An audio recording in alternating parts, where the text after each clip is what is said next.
People are really devastated. I mean, life is suspended in Massawa. Fear is everywhere. Death is everywhere. The smell of it, the psychology of it. People going crazy in front of the camera, you know, because literally the pain has been too much.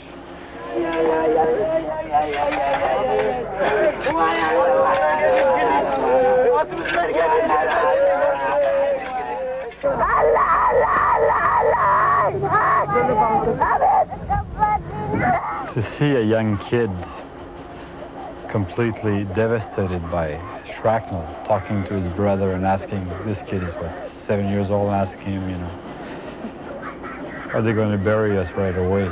And the brother answering, no, we might be able to go to the hospital. I mean, it gives you, you know, an idea of the level of despair and the overwhelming presence of death among that population.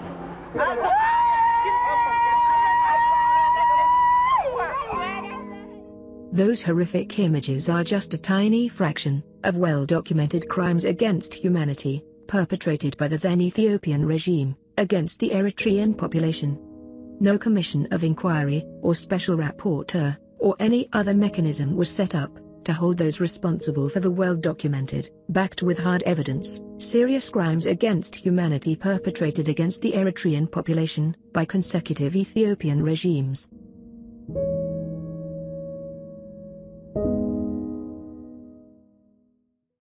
Fast forward, more than 20 years later, after Eritrea won its independence in 1991, putting an end to the indiscriminate killings of Eritreans, perpetrated by consecutive Ethiopian regimes, a special rapporteur was established in 2012, with a politically motivated mandate, to report on the situation of human rights in Eritrea.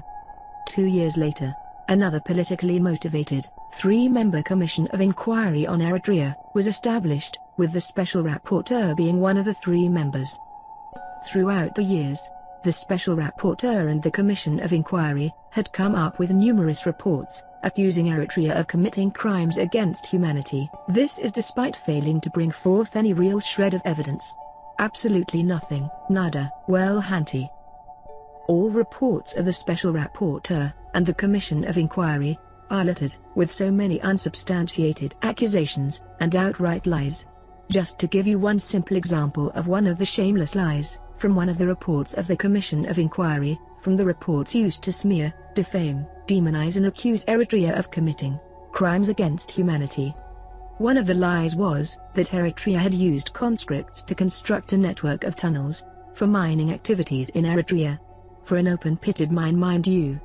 Here's Todd Romain, Vice President, Corporate Social Responsibility at Nefson Resources, talking to CBC about this wild, shameful lie. There are a lot of allegations on the public record from people who say that they were conscripted labor working in your mine. Do you believe they're lying? Let me read you something from, this is from the UN Commission of Inquiry report. It says here, testimonies collected by the Commission show that some conscripts were used by Sagan to construct the underground network of tunnels for future mining operations. You know what the problem with that statement is, Mark? We're an open pit mine.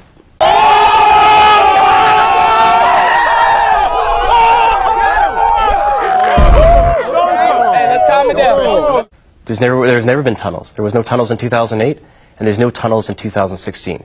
You have to take these things with a grain of salt. So the UN has got it wrong, or the UN is lying? The UN had a very biased methodological approach, which only included testimonies from people outside the country. They did not want to meet with Nevson to talk about all of our independent human rights impact assessments we've done in the country, or all the people that we've talked to. If they can get it so wrong with this tunnel analogy in an open pit mine, something so elementary, then, as I mentioned before, you have to take this with a grain of salt. It's common sense. How can there be extensive tunnels to mine an open pit mine? It's an open pit mine, for crying out loud. But yet here we have the Special Rapporteur and her buddies include such ridiculous lies in their reports as evidence of crimes against humanity. That's right. Eritrea is being smeared, demonized, and accused of crimes against humanity based on reports filled with these type of outrageous lies. If the Special Rapporteur and the Commission of Inquiry had bothered to listen to Nefson, they wouldn't have made such an embarrassing blunder. But then again, the whole point of the politically motivated mandates of the Special Rapporteur and the terminated Commission of Inquiry was not to report the truth, but to fabricate and gather unsubstantiated allegations and lies, in order to demonize and smear Eritrea, and use it to forward a political agenda. So every time you hear reports, or read news from the mainstream media, quoting the now widely discredited reports of the Commission of Inquiry, or the Special Rapporteur, about accusations of torture, extrajudicial killings, rape, of men and women, and that it's widespread in Eritrea, just remember that all these accusations are based on lies. Remember that no real evidence has ever been presented for their wild accusations. It's all based on the words of faceless and nameless individuals located outside of Eritrea. That's their evidence. Fabrications and lies. Eritrea did not even commit the crimes that it's being accused of against the thousands upon thousands of Ethiopian soldiers that came to kill them during the struggle for independence, let alone commit such crimes upon its own people. These couple of thousands of Ethiopian war prisoners, captured before Eritrea's independence, were all treated humanely. This is something that has been well documented. Kept in the valleys of the base area, they are told that the Eritrean People's Liberation Front has no enmity with the Ethiopian people, and that they will be treated in accordance with the provisions of the Geneva Convention. Thereby, the prisoners start a new life.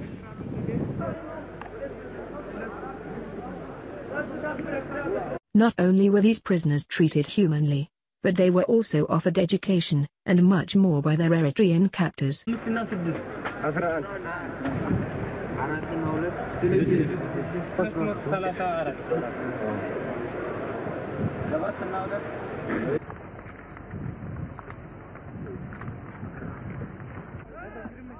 The prisoners have several teams.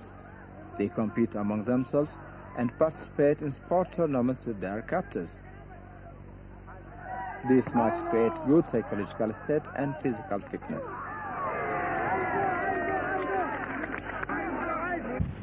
ስለዚህ አሁንም ላረጋግጥላችሁ የምፈልገው የህዝባዊ ግንባር ሓርነት ኤርትራ አቋም ስለ ምርኮኞች አያያዝ ፈጽሞ አይቀየርም። What I want to assure you is that the view of the Eritrean People's Liberation Front on prisoners of war is an unalterable one, for it is its basic stand.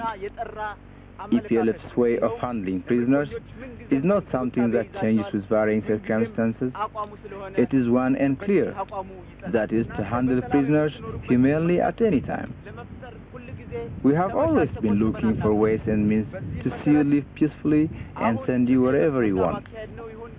On this basis, we contacted the ICRC and others, but all our efforts have failed. So we are making arrangements to send you through our own way. This will be done in different rounds. Until the last point of your destination, the EPLF will do what it can and give you unreserved help throughout your route. የተቻለውን እርዳታ እንደሚያደርግላችሁና ያልተቆጠበ እርዳታውን እንደሚሰጣችሁ ላረጋግጥላችሁ እወዳለሁ።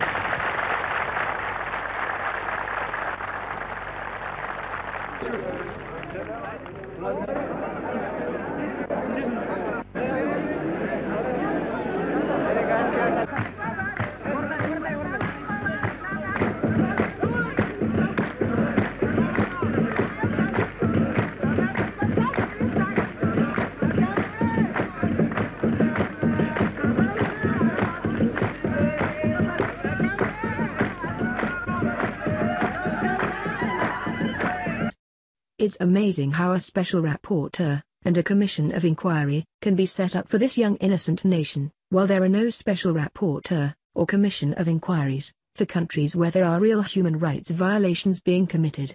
Just to give one quick recent example, here's footage and actual concrete evidence of torture and extrajudicial killings being carried out by a US-trained elite unit of the Iraqi armed forces. Revealing for the first time graphic scenes of torture and murder of civilians, some too horrific to be broadcast. It all raises the question of whether the U.S. is turning a blind eye. Entering the home of a family, they ignore a crying mother and her children. You're scaring the children, she says. They pull the husband outside and begin to beat him,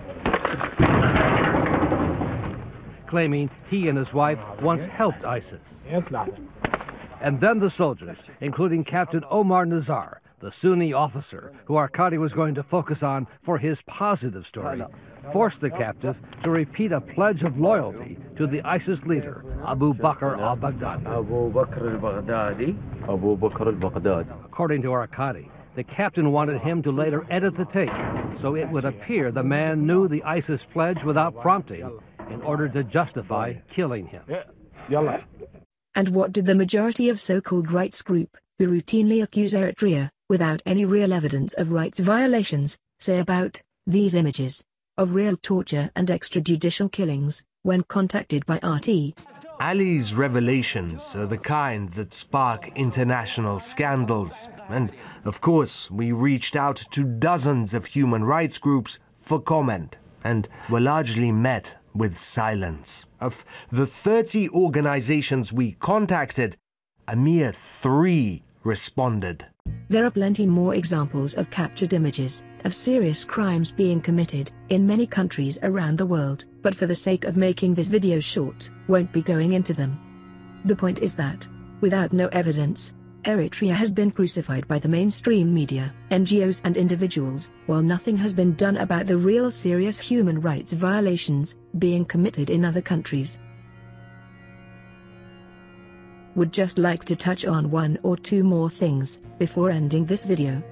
A number of NGOs who actively work against Eritrea, as well as the Special Rapporteur and others, always like to point to the over-exaggerated, cooked-up numbers of Eritreans migrating from their country as some sort of proof of human rights violations. But this is just a desperate attempt on their part to convince those who have no deep knowledge about Eritrea that their propaganda and lies is somehow the truth.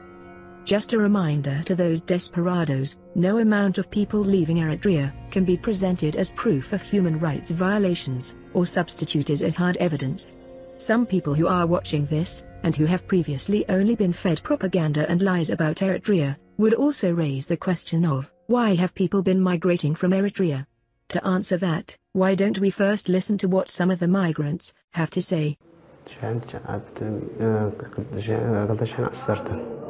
السودان خرطوم مالتي كاب خرطوم كانوا جباه جرمن هجيت بغندي قن ورقة طعمي دونجينا ورقة دونجي كاي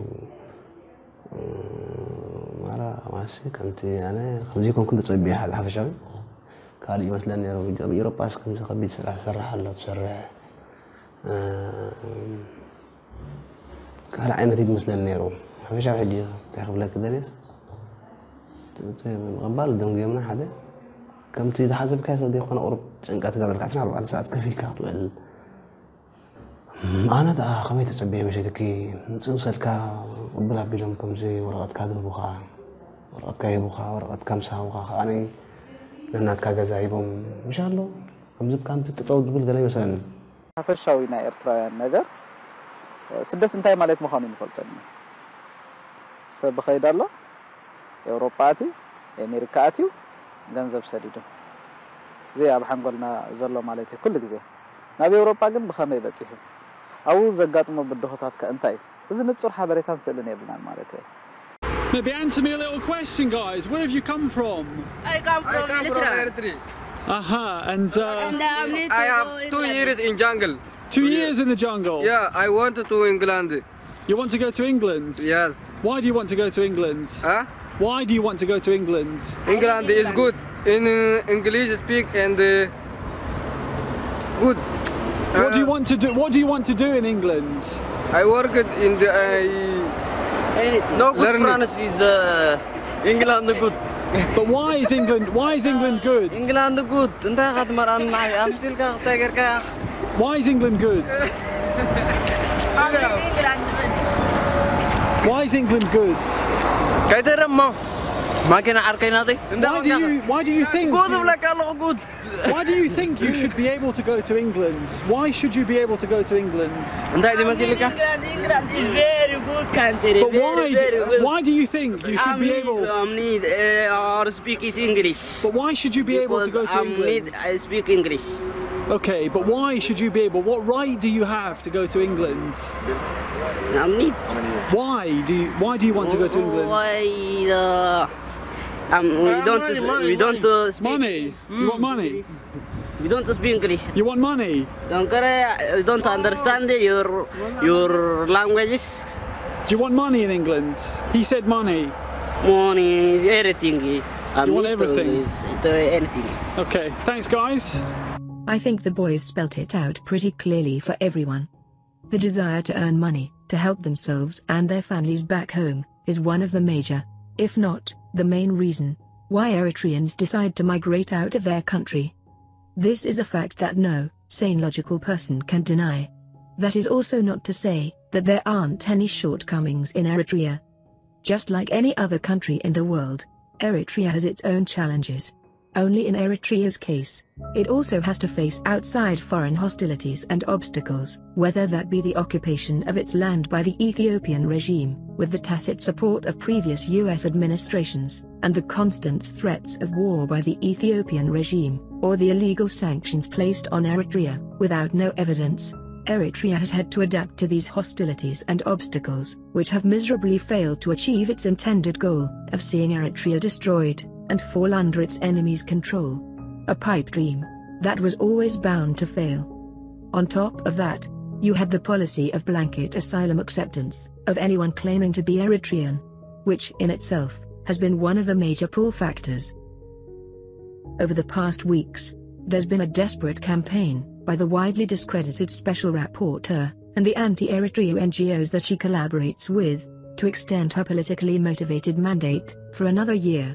Whatever is done, whether the mandate is extended or not, the initial intended objectives of the project of regime change and seeing Eritrea destroyed as a nation has miserably failed. This is a long-term project with baby steps along the way. We've made the first step of documenting, having it here. We need to move forward. But, as we have seen with all your reports, you haven't really documented anything, only unsubstantiated allegations, outright lies, and fabrications. With no real evidence whatsoever. All you have done is exposed yourself as a total fraud. All you have done is shown your utter discontent and hatred for Eritrea and its people.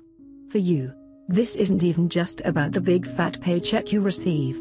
As a special rapporteur, you have proven to be an avid hater of the state of Eritrea, its people, its cultures and values of kindness and mutual respect, attacking and tarnishing Eritrean culture and values with your shameful lies of widespread rape of not only women, but also men, something unheard of in Eritrea.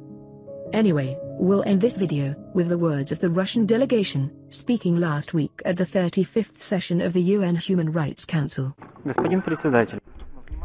Mr. President, we have carefully read the report that was presented, and we are compelled to note that the consideration of the topic of Eritrea in the Human Rights Council is taking place in an extremely politicized way, and which is not likely to facilitate the improvement of the human rights situation in the country.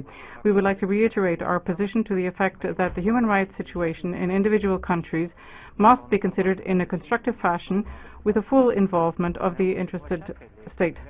The best platform for this purpose is the Universal Periodic Review.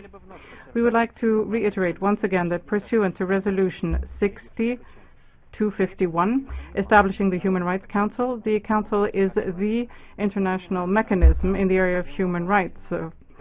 It is an equal, mutually respectful and constructive cooperation, not defamation of states and governments which are out of favor with some, which should be the foundation of our cooperation. Thank you.